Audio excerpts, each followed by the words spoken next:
Good morning, everybody. Shane McCusker here, Intelligent Software. Welcome to our webinar on social recruiting for dummies. Today we thought we'd do a simple introductory course, if that's what we can do in the time allotted, really just to give you an overview of social recruiting and social media. I'm going to be joined in a few minutes' time by my colleague Vipia. Unfortunately, he's struggling with some technical difficulties, having some difficulty getting into the webinar, but no doubt he will be with us very, very shortly. So, moving swiftly on. Hopefully you can all see my screen, and let me just move on to my first slide. Today we're going to be talking about what is social recruiting, why it's important to you. We're going to look at some of the tools that really are the backbone of social recruiting, specifically LinkedIn, Facebook, Twitter. I've put in everything else because no doubt we'll mention other things on passing. And then we'll also talk a little bit about a social strategy in terms of what a dummy's guide to social recruiting would be, how you put your toe in the water, how you get some value out of it relatively quickly without having to do too much work and put too much effort in. Okay, so let's talk about what social recruiting is. It's actually quite difficult to define it because it's such a new term. It's one of these things that's developed over the last few years and has come off the back of, I suppose, it's recruiters using social media. And what is social media? Well, a lot of people use the phraseology Web 2.0, and was there ever a Web 1.0? I'm not too sure. I don't think that such a thing existed until a Web 2.0 came along. What was Web 2.0? The simple definition, in my opinion, is this: when the internet started, everybody ran out and got a website, and that was your internet presence, and it was like having an online brochure. Yeah, and you controlled your website and you put up on your website what you wanted, and pretty well stayed there for some period of time. And for recruitment agencies, you posted jobs on it. But when Web 2.0 came along, the sorts of websites that were associated with Web 2.0, the content on the website wasn't from the person who created the website. LinkedIn is nothing. Facebook is nothing without the people putting profile information on it. So with Web 2.0, start thinking in the sense of a Web 2.0 website is one where the content is created by the people who use the website rather than the originators of the website. I hear some clicking noises. Is that my colleague Pierre joining us? That's me. Pierre, good to hear from you. Right. I was getting a bit tense there. I was just struggling with this Java update, but seems to sort itself out with a restart. Glad you're with us. Glad you're with us now. I'm just going, just doing a quick overview, as discussed before, talking about Web 2.0. And one of the things that really has changed within the internet is that it is so easy and common for individual people to get involved in lots of different websites. And this really started into the social scene on the internet, in the sense that social media and social recruiting, think of the word social. Don't let it scare you, because it's really simple. The best analogy that I've ever come across, and it seems to hold out through everything we do on social media, is if you think of it as a party or as walking into a bar, and it's just about being social and talking to people. And if you get that bit right, you won't go far wrong. With regards to from a recruitment point of view, there are two main things that you will use social media to do recruiting with, and those are sourcing, in other words, finding people that you're interested in, usually interested in recruiting, and engaging, which basically means talking to them, for want of a better word, and becoming friendly with them. And those are the two main things that we're going to be talking about today, and on how you achieve those two things. And if you think about sourcing and engaging as your two main things you want to achieve, then your social media strategy isn't going to go too far wrong. Okay, so why are you interested in social recruiting as opposed to relatively traditional recruiting, which I suppose, to define relatively traditional recruiting, is about advertising jobs, getting applicants, filtering the applicants, and employing whoever's left over? Well, a couple of reasons for this. Social is absolutely massive. LinkedIn has over 100 million users. Facebook has, I think, 5 times that number of people engaged in it. Facebook would be the third largest country in the world if it was a country. So just the number of people that are engaged with social media at this moment in time, it is so big you cannot ignore it. because you're ignoring so many opportunities that are there. Because of that, it hits the spot advertising can't reach. In other words, people that are on engaged with social media are not active job seekers. If you go to a job board, the people that are there are actively looking for jobs. Now, that's great if you want to employ them, except for the fact that if they're actively looking for a job, chances are you don't want to employ them. The passive job seekers tend to be the people that are in employment, tend to be more valuable, and tend to be the sort of people that you can charge a client money for recruiting for them. So social is a really useful and effective way to get hold of people that you can't get through to advertising. This thing about web presence, I'm going to mix and match a little bit here. It used to be the case where I had this belief that I didn't have to engage with social media. I'm too old for this sort of carry on. And that's a fairly common view, particularly, I mean, if this is a social recruiting for dummies webinar, I'm assuming there are people here that haven't really engaged with social media. And for a long time, I thought I didn't have to. I could duck out of it. And then I suddenly realized that I can't, because my web presence isn't my website anymore. My web presence is people that talk about intelligent software. And they will talk about it on Facebook and Twitter and LinkedIn and all the other social platforms. And the worst possible scenario is if they don't talk about me, or they talk about me and say nasty things and I'm not aware of it. And so the challenge now is that if you want to have some level of control of your web presence, you need to go where your audience is. If you're a recruiter and you recruit salespeople, for example, you want to hang out on social media sites where salespeople hang out. You want to be there engaged in the conversation with them and talk about stuff that's of interest to them. So it's really important that you get an understanding as to where your market is. Hang out there and talk to them. That's why we do these webinars. These webinars don't really promote our products. They don't have to, because we're just hanging out in spaces that we do webinars associated with recruiters, and recruiters are interested in it. Then we're creating a dialogue and a conversation with a market that we operate within. My final point on why you want to engage with social media is that fundamentally I believe the nature for recruitment, particularly for agency recruiters, third-party recruiters, it's changed. It used to be a case where if you advertised and had a collection of CVs, you had value in your business. Now, because of the fact you can go onto a social media site and within minutes download hundreds, if not thousands of CVs, the value of having information is relatively small.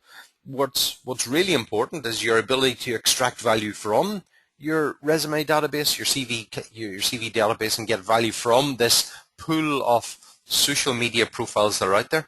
And so, more and more we're seeing that recruiters are becoming sourcers. It's a relatively new word, and it's a word that you need to become quite familiar with.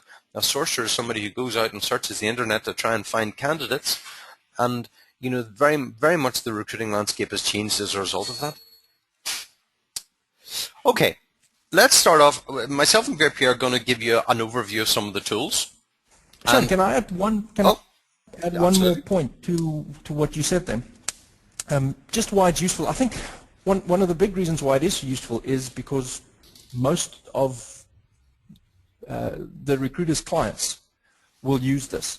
And like you said, I mean, the value of recruiter is changing, and because your clients are using it, I can't think of a better way not to get into it, because if they have access to the candidates, then that's a huge plus for them. So for recruiters to get involved with it is absolutely a necessity, because the clients are doing it, and many of the examples we'll use today is corporate profiles using this platform really, really well. Absolutely. In fact, it's a little bit of a threat to the agency market, because unfortunately for the agency market, corporate recruiters tend to do better at social because of the fact they've got a more interesting story to tell. If you're I know you're going to be talking about Starbucks later on. The HR manager of Starbucks has probably got a really exciting brand and a very exciting budget to spend on creating a social media profile for their recruitment strategy, whereas a small agency recruiter doesn't have the same story to tell. And in fact, a lot of the time whenever you're recruiting for an exciting brand, you probably don't want to mention who the company is that you're recruiting for, because for whatever reason the company doesn't want you to, or you're afraid of competitors going after the same job. So it's a challenge for the small player. The good news is the small player can do extremely well on social and create a massive presence just by being a little bit clever and a little bit tactical about the way you use it. Okay, we're going to talk about, I'm going to try and give you an overview of the social recruiting landscape and the tools that you're going to use. Fundamentally, we're going to talk about the internet, and whenever you're talking about social recruiting, I suppose you're talking about any information that's somewhere on the internet or any forum or platform that you can talk to people on and be social. So the world is a giant social party, and what you want to do is try and tap into the communities of people that are having conversations that are out there, or if you want to go down the route, create your own communities. But really, you just want to tap into the communities that are already existing because that's just so much easier. The websites, everybody starts on LinkedIn. The reason everybody in recruitment starts on LinkedIn is because it looks so much like a CV, and it's a website that is really set up to be recruitment orientated and recruitment focused, and about people to highlight their employability. And so LinkedIn is going to be the website of choice if you want to find prospective candidates. So from a sourcing point of view, LinkedIn is going to be your first port of call. Facebook, most people know about Facebook. Facebook is much bigger than everything else. And within Facebook, again, you create these connections, and again, you friend or find a friend or fan people, depending on a fan page or a personal profile site, and we'll talk about that later on. But basically, Facebook is about connections and being social and sharing information. With Twitter, you follow people, or they follow you, or you follow conversations. We'll talk a little bit about that. And then everything else I've added in YouTube, which is the second largest search engine in the world, and WordPress, which is about blogging. A little bit more, if we engage with these things to some extent, but you know, it's not quite the dummy sphere if you want to start writing blogs and doing video blogs, but you can do that, and we'd certainly encourage you to do that. And then finally, I want to mention just about searching, and I've mentioned the word Boolean searching simply to familiarize our audience with the phraseology. It's about using the search engines, Google and a few others, to really search the internet and find the information you want. So again, if you want to get good at social recruiting, you need to get good at searching the internet.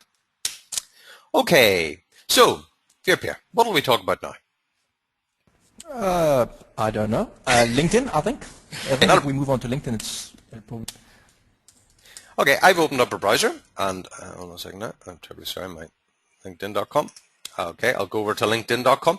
I'm going to start off, well, this is, as soon as I arrive, it's logged in as me, but I'm just going to show you what happens if I sign out. If you haven't got a LinkedIn account, it should go to their homepage, which looks like that. Okay, so if you just type in LinkedIn.com, you don't have a profile, you don't have it set up, it will ask you to log in. It will ask you to create a profile. And I'll log in and I'll show you what a profile is. So I'm just going to sign in, and we'll go into my account, and we can see my profile. So this is a landing page for LinkedIn. It's giving me some updates of people that I'm connected to.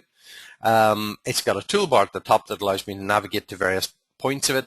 I'm going to move over, and I'm going to click on profile, and I'm going to click on view profile. So this is my home page, I suppose, on LinkedIn. This is the place where people find me. It's really not a place that I would go and visit very much because I know who I am. I would go into other places, but whenever you go into LinkedIn for the first time, it'll ask you to create a profile. A profile is a bit like a CV, and you can put as much or as little information you want. I've got a lot of information in here, and I'll explain why in a moment, but basically I've got my employment history, my education. I put a video up there. I also have we've got skills in there, we've got education in there, we've got recommendations and referrals. People have said nice things about me, which is quite nice to see. And we've got groups. And those are the main components of a LinkedIn profile, and contact details at the bottom. Pierre, have you got anything to say about profiles? No, I think what is there's a couple of things that's on it. You can, for every profile you can customize your URL. So if you want to share that with other people, you can customize the last bit of it, so you don't get this whole funny string of X's and crosses and noughts and things. You can actually customize that to IT Recruiter or Cape Town Recruiter or Joburg Recruiter or whatever. If you look at your one, if you just scroll down a little bit more, just below your Twitter handle, I think it should be there. Yeah, so that you can actually customize. You can actually customize that. And the interesting thing I've played with the other day is I made my LinkedIn profile into a QR code. You know those little black squares that is sometimes in Windows and sometimes on promotional material where you can scan it with your phone? Mm-hmm. So I actually put that on my profile the other day, so people can actually scan it with their phone, and that then gets sent to their smartphones, which was quite an interesting toy to play with. Okay, well, there's lots of things you can do. Okay, let's talk about some of the other things. LinkedIn works on connections. As you can see, I'm a fairly well connected individual. I think I've got about 2,000 connections on LinkedIn. I'm quite an open networker in the sense that I'll connect to anybody involved in the recruitment industry. I was talking to somebody not so long ago and asking, well, do you connect or not? LinkedIn has a tendency to keep telling you not to connect to people unless you know them very well. And you would think by that would mean there's something inappropriate about connecting people that you don't know. The general feeling on it is, and there's a couple of different views on this, is that depending on what you want out of LinkedIn will determine your strategy. And for most recruiters, you want to have as big a network as possible, because the bigger the network, the more visibility you get, and the easier it is to search through LinkedIn and find people. So for that reason, it usually pays a recruiter to have a large network of connections. Some people that I've spoken to who were just getting into LinkedIn were quite nervous about connecting to people because they didn't want the people they connected to see the other people they were connected to. If you connect to a client, you don't want your client to look at your profile and see all your candidates that you're also connected to. How do you make any revenue out of that? If you go into your security settings, you can change that so that none of my connections can see my other connections. There's a privacy there. That said, if you connect to somebody, they can see who you're connected to them through. Sorry, I've said that incorrectly. If you find somebody you're not directly connected to, you can see the path. So if Vapia is connected to somebody and I look at their profile and I'm not connected to them, it'll tell me I'm connected to them through Vapia. My network's so big now, there's usually multiple channels to connect to people with. And in fact, how do I do the thing where I see the size of my network, Vapia? Somewhere in here, isn't it? If I go to my homepage. If I down here, yeah, there we go. Okay, your network. I've got over 2,000 connections, and it tells me that I've got 28,000 new people have joined my network since the start of June. So you can get visibility of who you're connected to and what's going on there. Anything more to say on connections, Vapia? Yeah, I mean, your strategy with connecting, do you accept anyone that's got a profile? Would you tend to focus on specific industries like recruitment, HR, or would you? I do. I know some people connect to anyone that requests. Yeah, I know some people connect to everybody, and if you see LION, LinkedIn Open Networker, on their profile, that means they'll accept connection requests, and there are groups of people that'll just build big networks, and that's fine. There doesn't seem to be any disadvantage in connecting to somebody. I mean, because, and it seems to be just an advantage in the sense that you then have some visibility of who they're connected to. You may not know, you might not be able to go through them to find their connections, but you can do that. So LinkedIn is a great way, and it means that if I do a search, so toolbar at the top, if I'm looking for a recruitment consultant, for example, I do my search and immediately it goes out and finds people in my network that are recruitment consultants, and you can see that I found, well, nearly 300,000 of them. Now, LinkedIn limits my ability to see all those people, but it's a massive network of people that are available to me. And as I click on a name, John Fuller, Diamond IT, there we go. I used to work for Diamond IT, so it's giving me, or Diamond Group rather, it's giving me people that I'm most closely connected to first. So it's trying to pull that information together for me, and it's really useful. I mean, within typing one phrase in, I'm getting interesting results and useful results. People I know, if they're not first degree connections, here's somebody who's a second degree connection. So this person is linked to somebody that I'm linked to, and I can actually see who that person is. Yeah, there's a whole range of people there. Look, you can see it here. These people I'm first degree connected to, and Olga here is a second degree connection. So it's giving me somebody that I can get an introduction to very easily. Okay, let's refreshing on our side, Shane. So while we wait for, I don't know if have you covered the area on how to build connections. Things like importing Outlook contacts, importing Yeah, Gmail contacts. if you have email addresses, I mean, maybe your applicant tracking system, your recruitment software will give you a list of email addresses. You just go to your contacts page, and then you can put in email addresses in there, or you can use other social media to connect in with people. There's all sorts of different ways of doing it, but ultimately it's just about sending in invitations to people and asking them if they want to connect. So it's probably something you just wanted to adopt a strategy of. Whenever I meet somebody new, I'll send them an introduction on LinkedIn. If maybe after today, people that are listening to this presentation connect to myself and Virpia, and we'll happily connect with you. Okay, I was going to go on and talk about groups, but I think we're tight on time, so maybe we'll move over and talk Facebook, Virpia. Yeah, sure. You can just switch it over to Change presenter. to my screen. Okay, Virpia, you should be the presenter.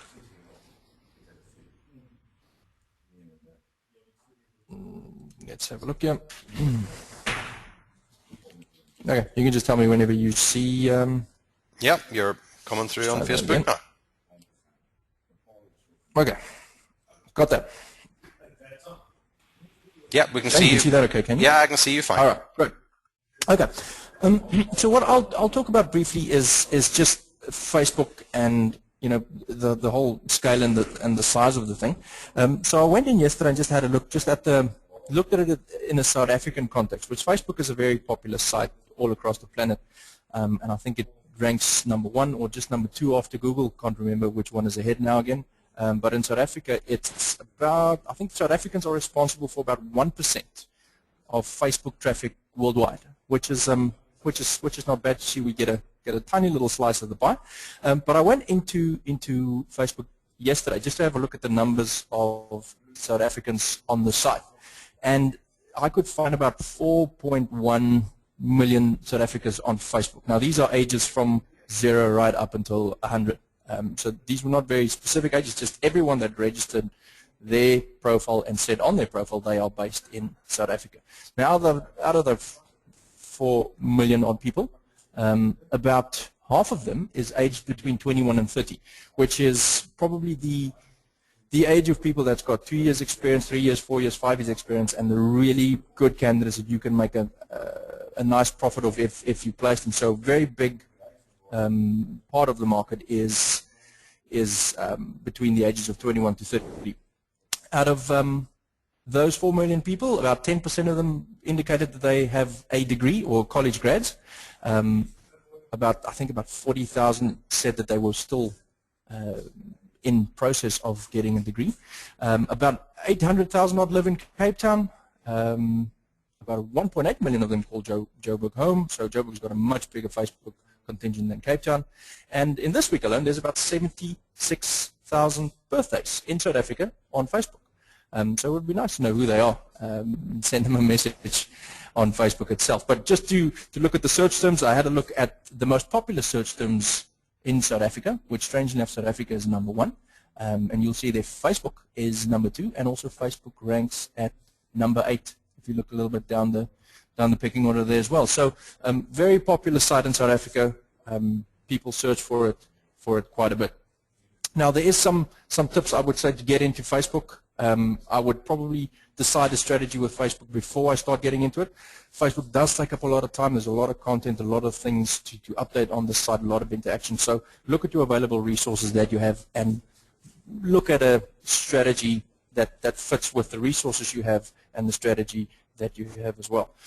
Shane, any questions on that? So I can just move straight on to the Facebook page.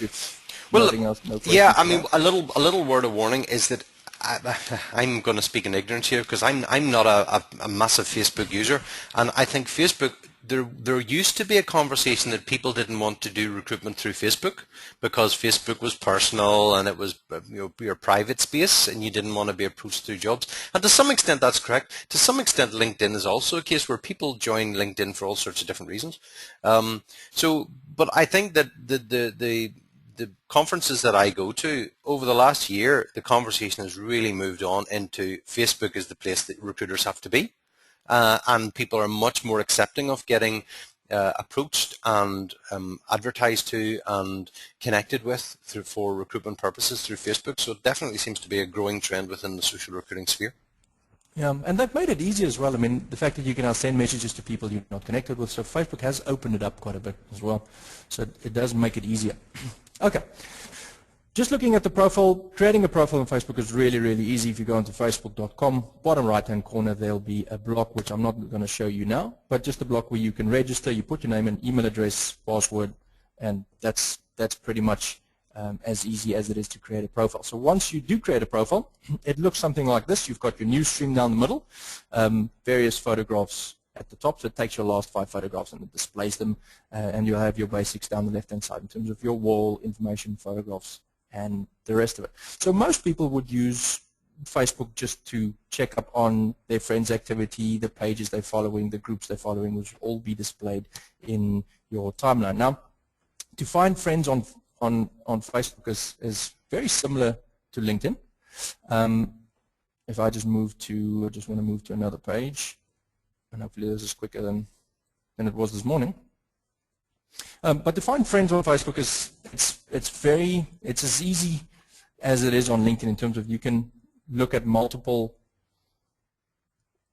channels to find friends in terms of your email, in terms of other sources like Skype. But what I quite liked is what Martin Lee showed us the other day, was this friend finder. So you click on friends down the side, you click on find friends, and you'll see there's a whole pile of integrations that you have there. If you click on find friends through other tools, there's one called find friends, classmates, and co-workers. And you'll see you'll get a bit of a search criteria down the left-hand side. So if we're looking for, let's say for instance, we're looking at the major banks, so I go F&B, and you'll see it pops up with a whole pile of F&Bs. Let's try ABSA as well. There's the ABSA group. Let's go Allen Gray, which is not a bank, but there should be clever people working there. And let's go Standard Bank, for instance. Okay, so I'll just pick that one. So these are all the people that I can access working at these sources. So it doesn't give you job titles. It gives you hometown, current city. So if we go and say, listen, we want to find everyone in Johannesburg, so I click on that, and you'll see it updates my result again. And then specifically, I'm looking for someone that went to UJ or the University of Johannesburg. Put that in as well. And then you'll see I've found a couple of people. So these people, not connected to me, but I know a couple of things about them is they work for either one of those companies they've got, or they attended UJ or University of Johannesburg. So if I see any of these people that could be of use to me, let's take Eloise there. Very easy. If I just hover over a name, you'll see at the bottom there, I can add her as a friend, or I can send her a message. Now this send a message is quite useful because I don't have to be connected to her, and I can send her a message.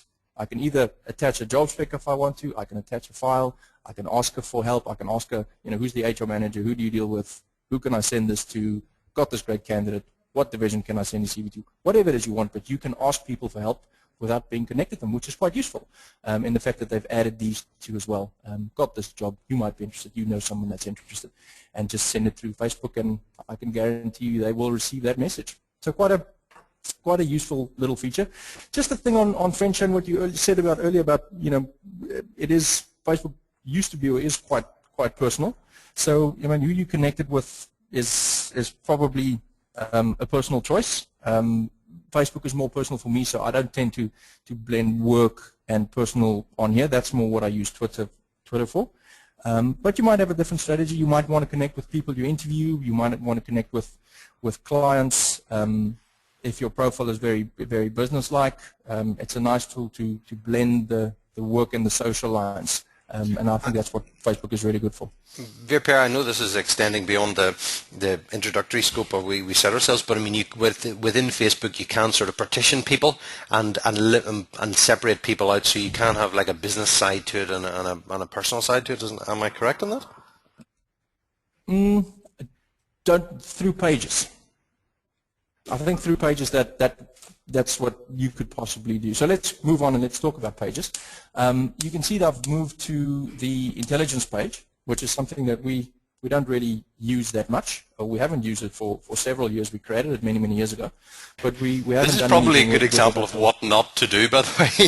In that we've got, with Facebook, unlike the other social recruiting, many of the social recruiting tools, when you build a page, it really does need to be fed, constantly developing information on it, and that's probably one of the reasons that we haven't really jumped into Facebook for commercial purposes. But, hopefully it's something that we will develop more so in the future. Sorry, I'm cutting across your view. Yeah. No, that's not a problem. Well, just to explain the difference between a page and a group. A page was something that is open to the general internet public. So a page can't be private. It's something that was probably designed for businesses and celebrity pages and all sorts of things. It's something where you can put out content and interact with people. That's not your personal space, like a personal profile. Groups as well allows you to control who you let in. So groups is very similar to a LinkedIn group, where you make it a closed group. You can only invite certain people to come in, and you can reject people you don't want. So that's the major differences between pages and groups. On this page, you'll see various aspects to it. You can status updates, you can post photos, links, videos, questions like I've done here. Just asking the question if Facebook is currently, you use it to interact and engage with clients and candidates, and you can see we've got one vote, which is myself. So if any of you want to join our page and go vote on it, feel free to do so. So this is just a simple page that we set up. We've played with. What I like about it as well is the fact that you can promote it with an ad, in the fact that if you've got a budget for this, you can decide which groups and segments of Facebook you want them to display this ad on their profile. So if we go after all the recruitment consultants that mentions recruitment or recruiter or whatever on their profile, it will display on your Facebook page, and we can advertise it that way. Insights is also quite a useful tool, in the fact that you can see, and you will see now, that our page has been pretty flat since we started it up. But within the last couple of days, when I started putting videos on, you can see there was a tiny spike in activity, and we've got about 14 active users at the month, which is not great, but it's certainly interesting to see once you start publishing things on the page how the activity spikes. Right. So let me show you someone that is doing it right, and I'm going to use Starbucks as an example for this, which is a nice, big, huge coffee chain all over the world, apart from South Africa. And I wanted to show you this page because just of the sheer size and scope that they have, you can see there down the left-hand side that they've got about 23.5 million people on this Facebook fan page, which is fantastic for them. Whenever they push out product, or whenever they've got a new iced latte or drink, you can see there that this post that they put up here, this tiny picture here, had about 33,000 people like it and about 2,500 comments on it, which is fantastic for a brand. But it's, like you said earlier, Shane, they've probably got a nice big budget, nice big well-known brand, so it is quite easy to feed it through to the general public and have people kind of like what you do. But like you said, I mean, small communities, I don't think it's a bad thing if you get more from a small community than what Starbucks would get from this community. I think you win. And getting on new platforms is a lot like probably moving into a new neighborhood. I mean, you don't move in there and you get 50 new friends immediately. You start by the kids' schools and the local coffee shop and the local deli, and so you build up your friends and you get to meet their friends, and eventually you've got a little community going. So building up a page, building up a following is exactly the same thing. You take it step by step, and you publish interesting enough stories and content, and people will follow.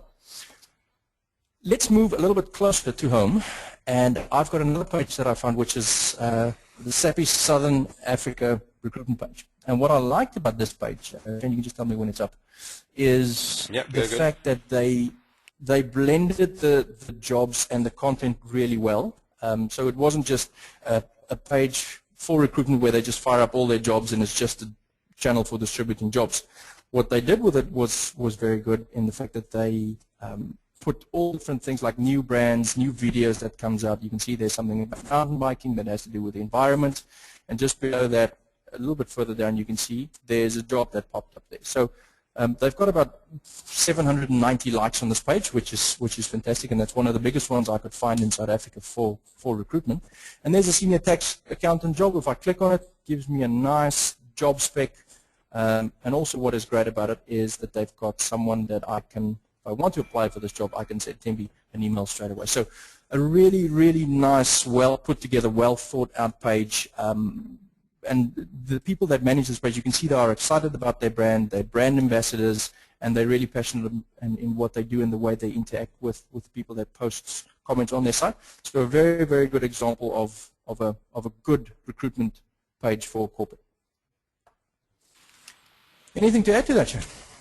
No, I think that's good. I know we're tight on time, so maybe the next thing to do is move straight on and go into Twitter, which I suppose for a lot of people, myself included to some extent, Twitter is one of these things that looks so simple, you wonder what on earth was going on there. Why would I want to do that? It seems to be occupied by people who want to put photographs up of their breakfast and to talk about being stuck in traffic and other relatively banal things that are going on in their lives. How do we use that as a recruiting tool? Well, before we start that, one of the few people that I know who is a constant stream of dialogue on Twitter is yourself, Pia. So tell us about Twitter and how it works, and then we'll go into how it works for recruiters. Yeah, sure. I mean, I'll go through it very quickly because the time is running out. Twitter is a free social networking, and I think they kind of classify it as microblogging service.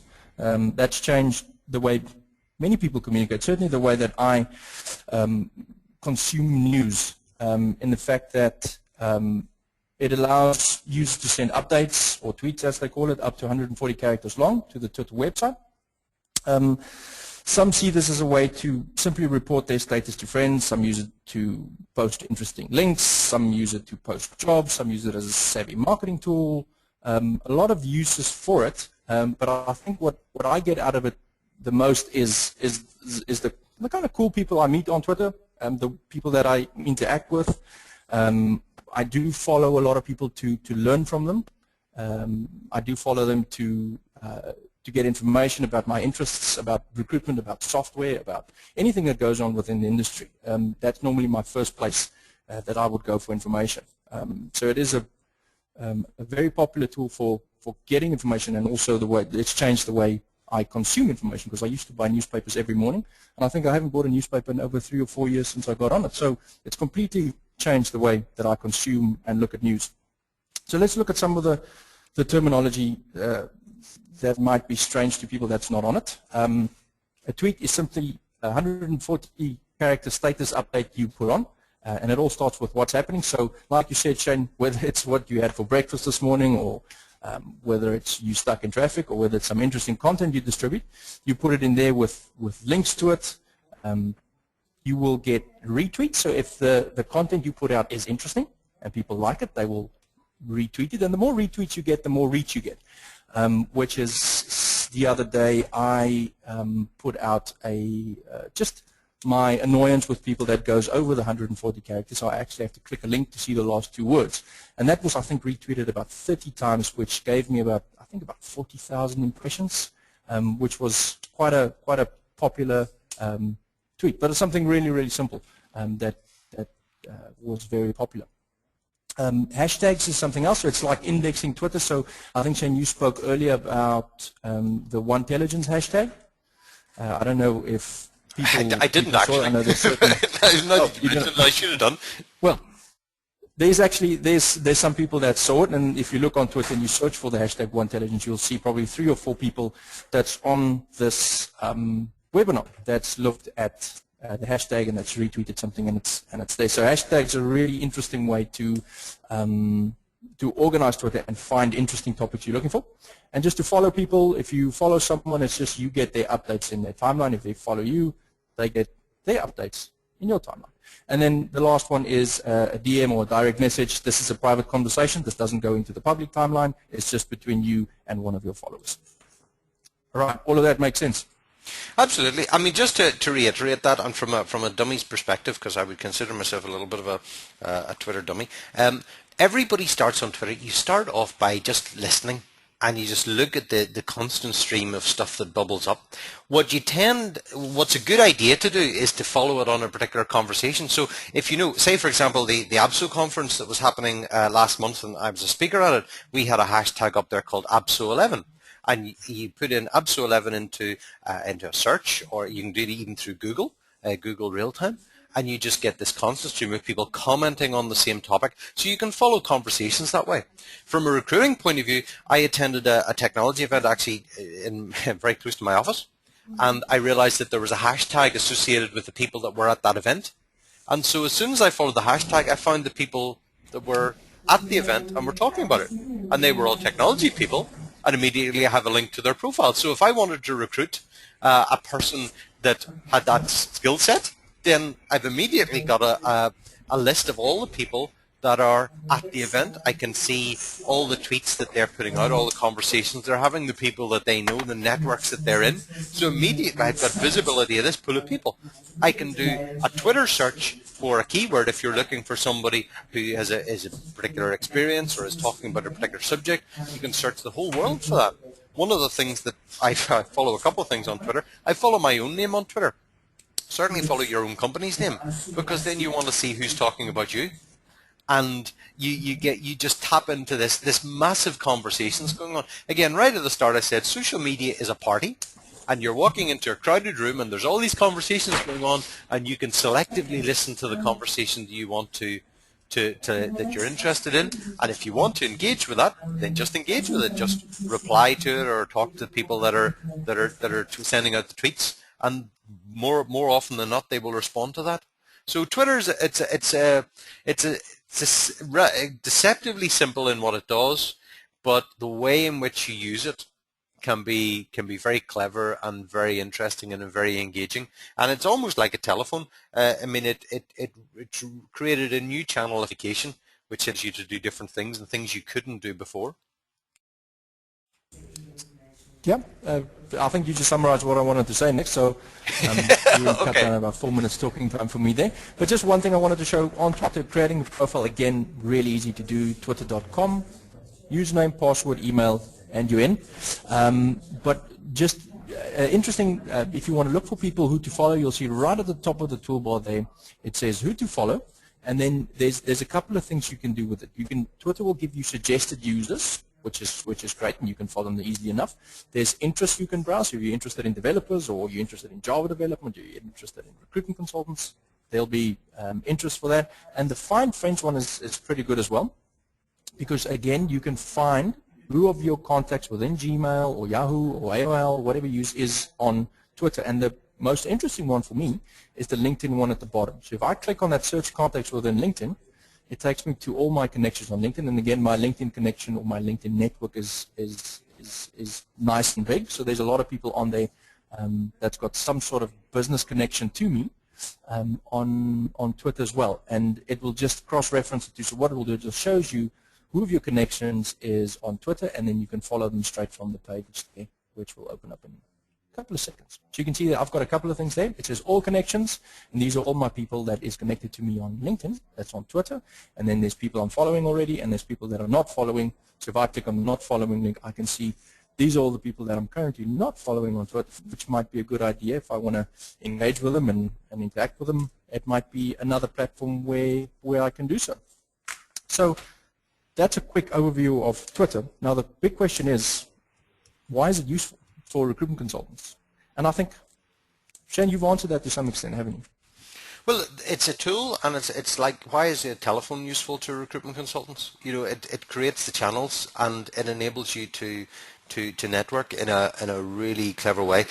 Twitter, where LinkedIn is about finding people and about finding profiles, Twitter is much more about talking to them and engaging them and getting an understanding of the personality. Because reading a CV doesn't tell you what the person's actually like. Reading a Twitter stream gives you a much better insight as to who they are and what their level of influence is and their level of knowledge, and or in fact it'll also tell you things that may rule them out from employment. Say I'd never employed somebody like that, and it's quite interesting from that point of view. I know time's against us. Yeah, for me, some of the uses has really been that I've seen that's worked really well. It's an excellent way of driving traffic to your ads. If you post job ads through Twitter, it's an excellent way to drive traffic back to your site. It creates a lot of awareness. And then the searching, like you said, hashtags, conferences, topics, very, very good way to search and find potential people and then engaging with them again through another platform. So that's probably, for me, the three most useful things at this moment from a recruitment point of view. Okay, so then let's just start summarizing, and we'll put some tips out for a search policy or a social media strategy. From the Dummies perspective, my view on it is that LinkedIn is the place where recruiters need to be. Facebook second, well, maybe not. Well, it's a mixture of all three, but LinkedIn is definitely the easiest place to be. And with regard to sourcing and engaging, sourcing is going to be your starting point as well. You can search through LinkedIn, and I briefly showed that, but you can also search in through Google.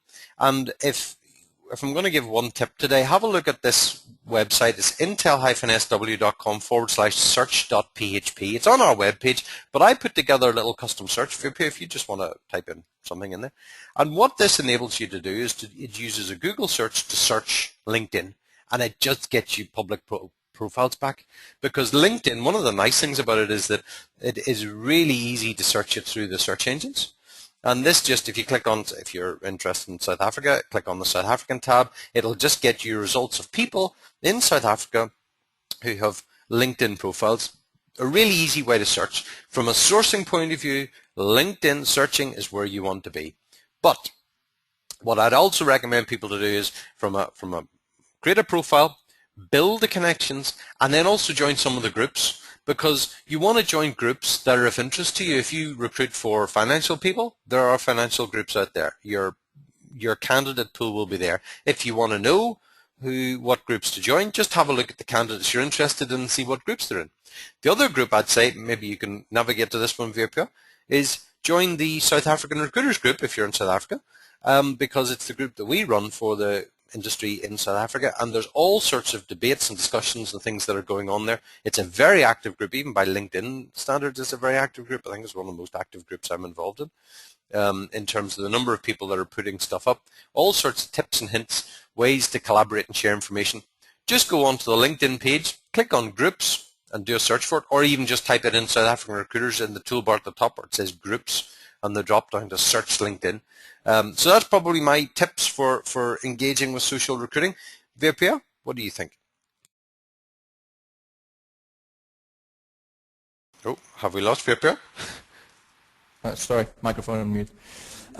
To have a successful, to be successful in recruitment on these sites, I would probably identify the target audience first and foremost, to see where they hang out and create my profiles there.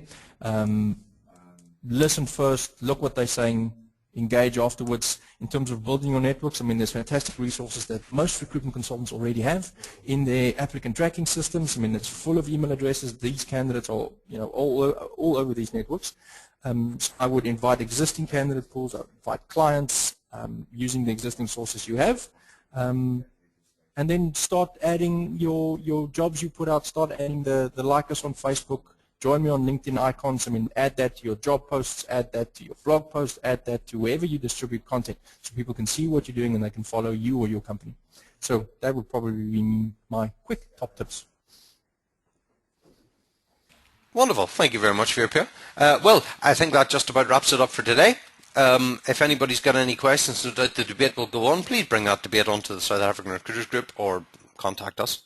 We're always interested to hear feedback on what's going on, or indeed put it onto Twitter. My Twitter name is intelligence, spelt with a 1. As you can see, Virpia is Silver Surferman, but I know you use more for personal use than it is for business use, but no doubt you'll be contactable through that. And we look forward to engaging people in the wonderful world that is social recruitment and social media. Thank you very much. Thank you very much.